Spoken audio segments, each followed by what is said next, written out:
La première étape pour réaliser un changement consiste à décider ce que l'on veut vraiment de manière à progresser vers un but précis. Plus votre but sera précis, plus vous verrez clair et plus vous pourrez l'atteindre rapidement. Nous devons aussi apprendre à discerner ce qui nous empêche d'atteindre notre but. Invariablement, nous avons de la difficulté à changer parce que nous associons plus de souffrance au changement qu'au statu quo. Ou encore, nous croyons que le changement nous fera souffrir ou nous craignons l'inconnu que pourrait nous apporter ce changement.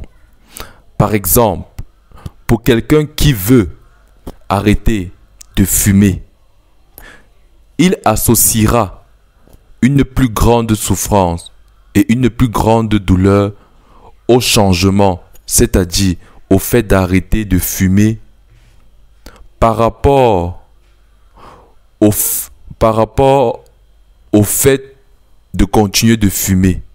Étant donné que fumer détruit son organisme, il se refusera d'associer ou de réaliser une plus grande souffrance à ce comportement, mais plutôt au changement à faire par rapport à ce comportement. Deuxième étape, trouver une motivation. Associer une profonde souffrance au fait de ne pas changer maintenant et une grande joie au changement immédiat.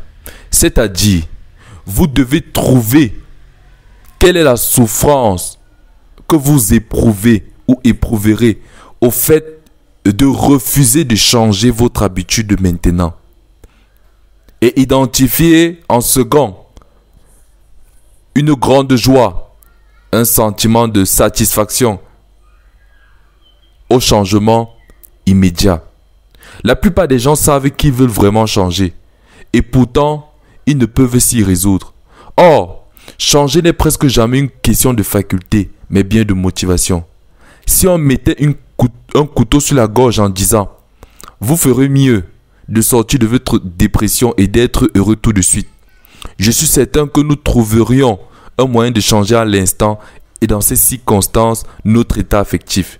Le problème toutefois, c'est que nous considérons souvent le changement comme une donnée conditionnelle plutôt qu'obligatoire.